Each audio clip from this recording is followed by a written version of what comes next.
Thank you, thank you. It's great to have you here today. Today I'm going to talk about 3 things. That's it. We will start with why it's so important to us to have a product that we can make freely available and broadly available to everyone. And we're always trying to find out ways to reduce friction so everyone can use ChatGPT wherever they are.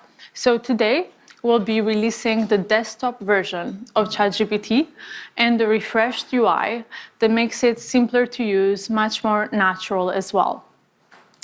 But the big news today is that we are launching our new flagship model, and we are calling it GPT-4o. The special thing about GPT-4o is that it brings GPT-4 level intelligence to everyone, including our free users. We'll be showing some live demos today to show the full extent of the capabilities of our new model, and we'll be rolling them out iteratively over the next few weeks. All right, so let's get started. A very important part of our mission is to be able to make our advanced AI tools available to everyone for free. We think it's very, very important that people have an intuitive feel for what the technology can do. And so we really want to pair it with this broader understanding. And we're always finding ways to reduce that friction. And recently we made ChatGPT available without the sign-up flow. And today we're also bringing the desktop app to ChatGPT because we want you to be able to use it wherever you are. As you can see, it's easy, it's simple, it integrates very, very easily in your workflow. Along with it, we have also refreshed the UI.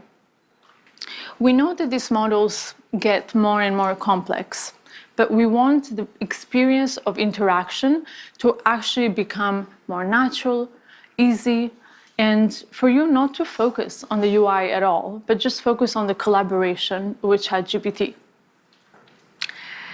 And now the big news. Today, we are releasing our newest flagship model. This is GPT-4o.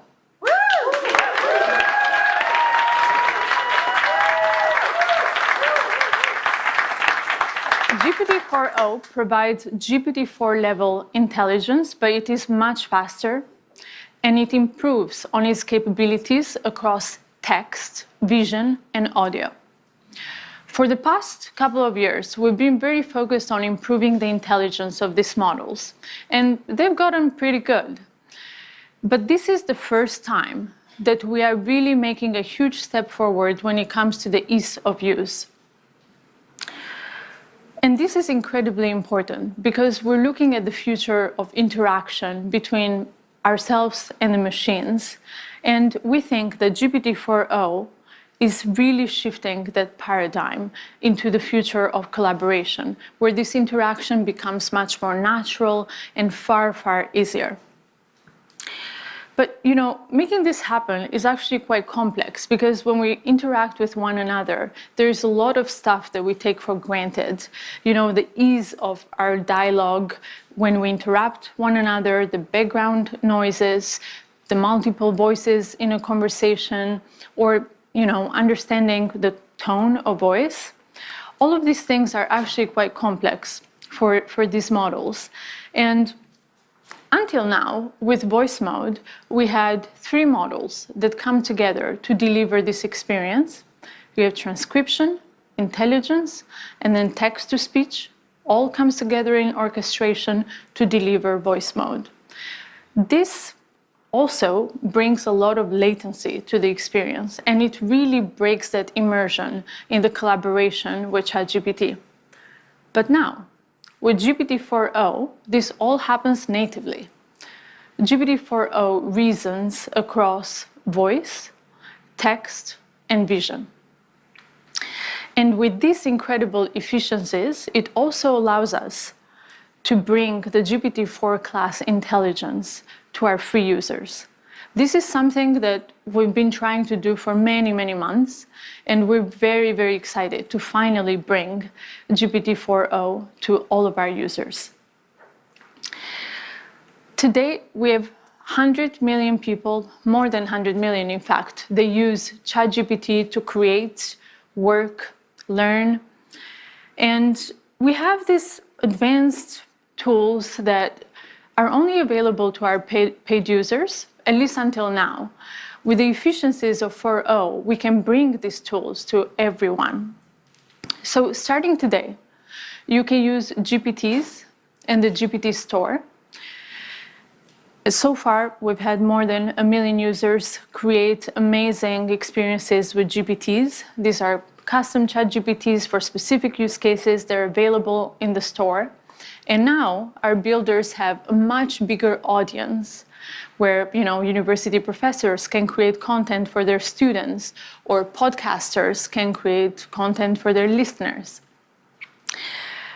And you can also use Vision. So now you can upload screenshots, photos, documents containing both text and images, and you can start conversations with ChatGPT about all of this content. You can also use memory, where it makes ChatGPT far more useful and helpful because now it has a sense of continuity across all your conversations. And you can use Browse, where you can search for real-time information in your conversation, and advanced data analysis, where you can upload charts or any information and it will analyze this information, it will give you answers, and so on. Lastly, we've also improved on the quality and speed in 50 different languages for ChatGPT. And this is very, very important because we want to be able to bring this experience to as many people out there as possible. So we're very, very excited to bring GPT 4.0 to all of our free users out there. And for the paid users, they will continue to have up to 5 times the capacity limits of our free users. But GPT 4.0 is not only available in ChatGPT, we're also bringing it to the API. So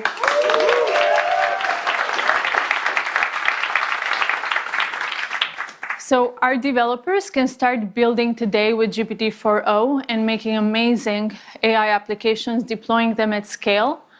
4.0 is available at 2x faster, 50% cheaper, and 5 times higher rate limits compared to GPT-4 Turbo. But, as we bring these technologies into the world, it's quite challenging to figure out how to do so in a way that's both useful and also safe. And GPT 4.0 presents new challenges for us when it comes to safety because we're dealing with real-time audio, real-time vision.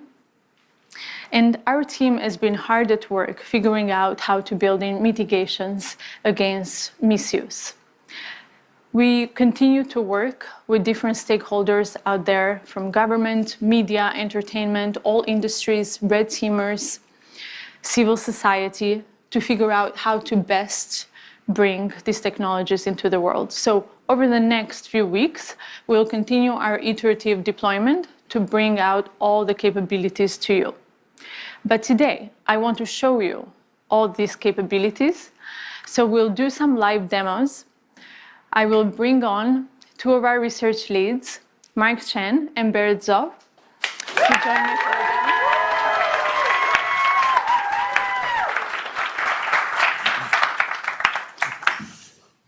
Hi, I'm Berit. Hey, I'm Mark. So one of the key capabilities we're really excited to share with you today is real-time conversational speech. Let's just get a demo fired up. So I'm taking out a phone. If you are wondering about this wire, it's so we have consistent internet. And if you see, there's this little icon on the bottom right of the ChatGPT app, and this will open up GPT 4.0's audio capabilities. Hey, ChatGPT, I'm Mark. How are you? Oh, Mark. I'm doing great. Thanks for asking. How about you? Hey, so I'm on stage right now. I'm doing a live demo, and frankly, I'm feeling a little bit nervous. Can you help me calm my nerves a little bit? Oh, you're doing a live demo right now? That's awesome. Just take a deep breath. And remember, you're the expert here. I like that suggestion. Let me try a couple deep breaths. Can you give me feedback on my breaths? Okay, here I go. Whoa, slow a bit there. Mark, you're not a vacuum cleaner. Breathe in for a count of 4. Okay, let me try again. So I'm gonna breathe in deeply and then breathe And then out. for 4, and then exhale slowly. Okay, I'll try again. Breathing in and breathe out. That's it. How do you feel? I feel a lot better. Thank you so much. So Mark, you've been working on these capabilities for a while now. Can you tell us a bit how it's different from voice mode? Right. So if you've used our voice mode experience before, you'll notice a couple key differences. First, you can now interrupt the model. You don't have to wait for it to finish your turn before you can start speaking, and you can just butt in whenever you want.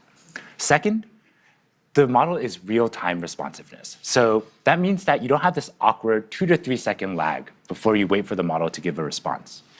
And finally, the model picks up on emotion, right? When I was breathing super hard there, it could tell, and it knew, hey, you might want to calm down a little bit. You're kind of running a little bit too fast. So, it really has that capability across the board to perceive your emotion. Not only that, though, the model is able to generate voice in a variety of different emotive styles. And it really has a wide dynamic range. So I'm going to fire up another demo for that. Yeah.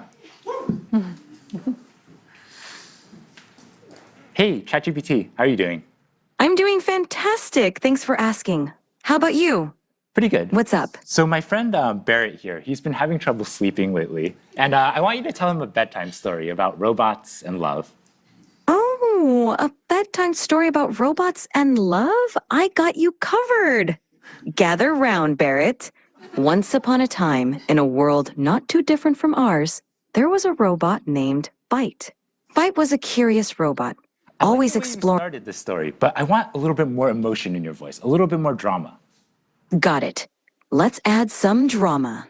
Once upon a time, in a world not too different from ours, there was a robot named Byte. No, ChatGPT. I really want maximal emotion, like maximal expressiveness, much more than you were doing before.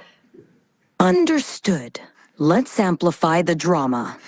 Once upon a time, in a world not too different from ours, there was a robot named Byte. Byte Actually, can was you do this in a robotic voice now? initiating dramatic robotic voice. Once upon a time, in a world not too different from ours, there was a robot named Byte. Byte was a curious robot, always exploring new So I'm circuits. seeing, Barrett here, calm down a little bit. Can you end the story, but do it in a singing voice? And so Byte found another robot friend, and they lived circuitly ever after. Thank you so much. I definitely feel a lot more relaxed.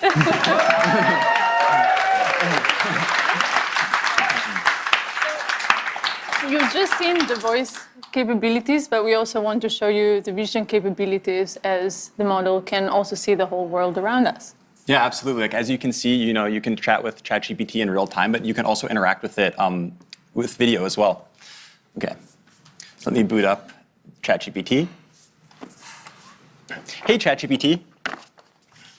Hello there. How's it going?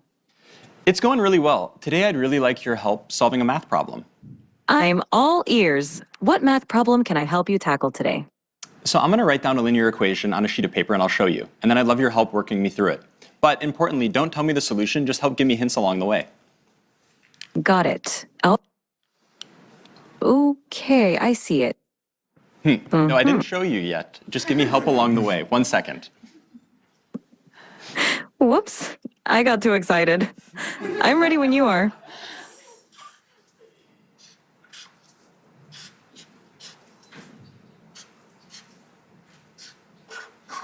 So, ChatGPT, what equation did I write down there?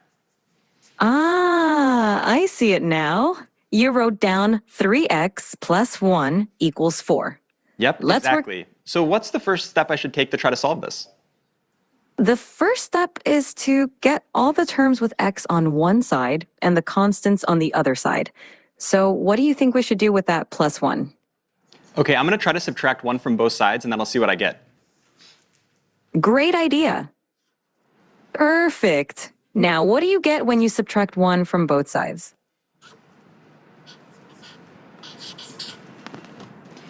Okay, so ChatGPT, this is what I ended up with. How does this look?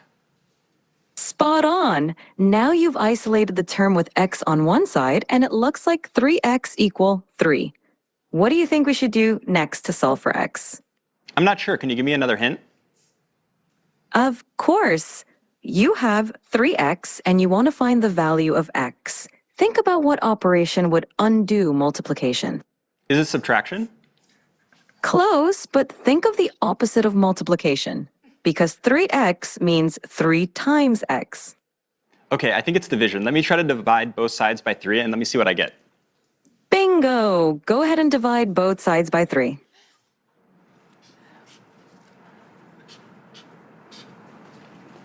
Okay, so ChatGPT, this is what I ended up with. How does this look? It looks perfect. You've solved it, and x equals 1. Nicely done. How do you feel about solving linear equations now? Yeah, honestly, I'm not pretty confident I can solve linear equations, but why would you ever need to use this in the real world? I'm really skeptical. That's a fair question. Linear equations pop up in a lot of everyday situations, even if we don't realize it.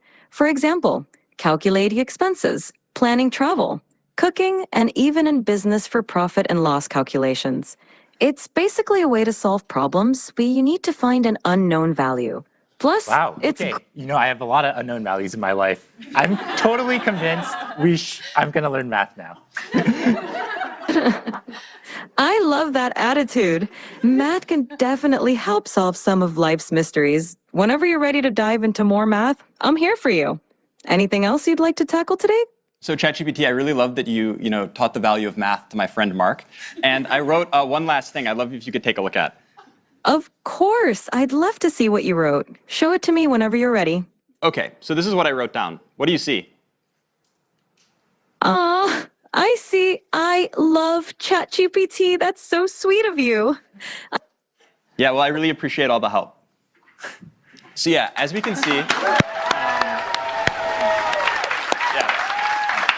Wow, that's quite the outfit you've got on. yeah, as we can see, we can chat in real time to ChatGPT, and not only that, we can interact with it with video as well. And Okay. I swear, like, if you look at Barrett's GPT history, it's all equations like this. Now that you know you can do linear equations, can you Yes. show us something more complex? I think so. Okay, next let's try something coding related. So let me take out a computer for this. Okay, so I'm going to open the ChatGPT desktop app, like Mira was talking about before. Okay, and to give a bit of background on what's going on, so here we have a computer, and on the screen we have some code, and then the ChatGPT voice app is on the right. So ChatGPT will be able to hear me, but it can't see anything on the screen. So I'm going to highlight the code, Command C it, and then that will send it to ChatGPT, and then I'm going to talk about the code to ChatGPT. Hey, ChatGPT. Hey there, how's it going? Yeah, it's going really well. I was wondering if you could help me with a coding problem today. Of course, I'd love to help you out. What's the coding problem you're dealing with? Okay, I'm going to share with you some code. 1 second. Sure thing, take your time. Okay, so I just shared some code with you. Could you give me a really brief one-sentence description of what's going on in the code? This code fetches daily weather data for a specific location and time period, smooths the temperature data using a rolling average, annotates a significant weather event on the resulting plot, and then displays the plot with the average, minimum, and maximum temperatures over the year. Awesome, thanks so much. And in the code, there's this function foo. Can you describe to me what the plot would look like if I had versus didn't have this function? Sure. The function foo xy takes in a data frame x containing temperature data and a window size y for calculating the rolling mean. It smooths the average temperature, minimum temperature, and maximum temperature columns by applying a rolling mean over the specified window.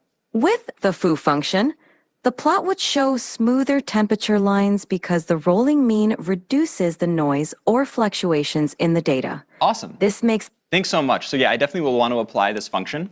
And so I'm going to generate the plot and then show it to you. Give me 1 second. Absolutely. Take your time. I'm excited to see the plot when you're ready. Yeah.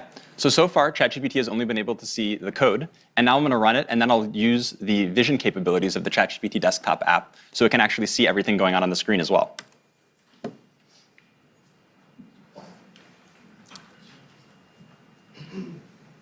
Okay, ChatGPT. I'm sharing with you the plot now. I'm wondering if you can give me a really brief one-sentence overview of what you see.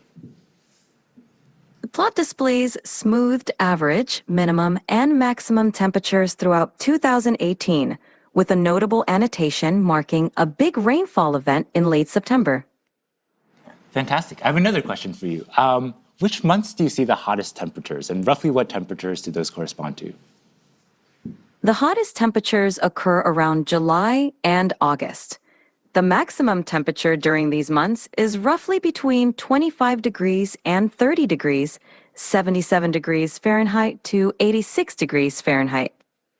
What's going on with the y-axis? Is this in Celsius or Fahrenheit? The y-axis is in Celsius. The temperatures are labeled accordingly, such as average temperature, minimum temperature, and maximum temperature. Yeah. So as we can see, not only can ChatGPT help me solve very easy linear algebra equations that I need help with, it can also interact with code bases and see the outputs of plots and everything like this going on a computer.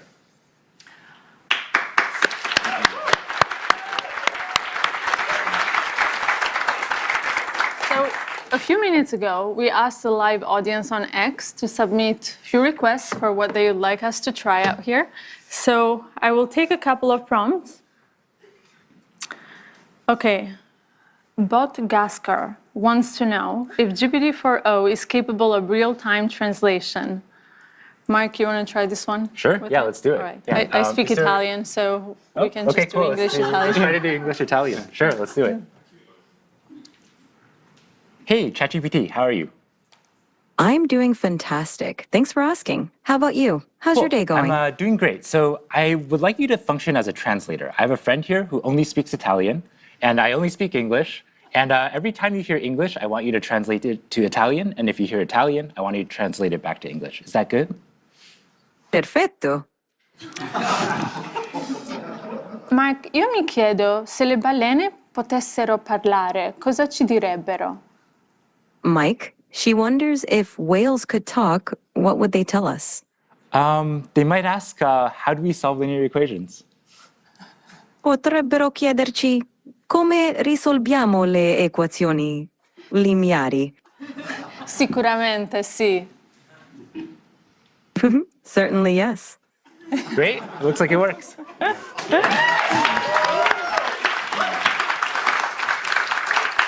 All right. So the next one is from Burrito John 78, who asks, can you tell what you're feeling just by looking at your face? Barrett, do you want to give this one a try? Absolutely, let's try it out. Hey, ChatGPT. Hey there, what's up?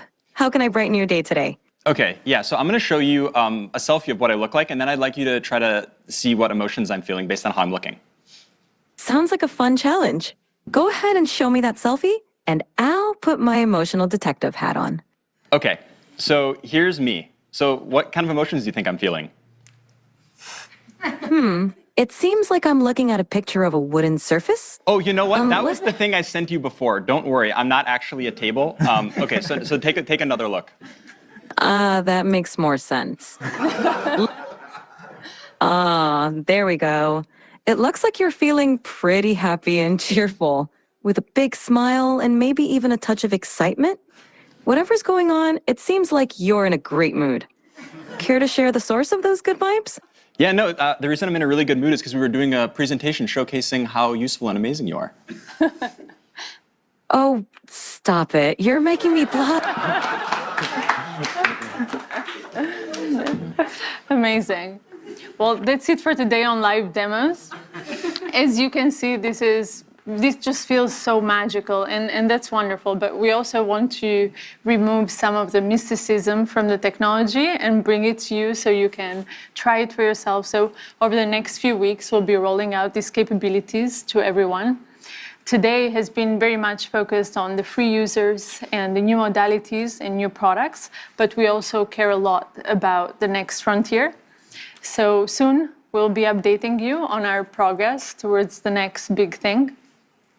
And before we wrap up, I just want to thank the incredible OpenAI team, and also thanks to Jensen and the NVIDIA team for bringing us the most advanced GPUs to make this demo possible today. And thank you all very, very much for being a part of this today.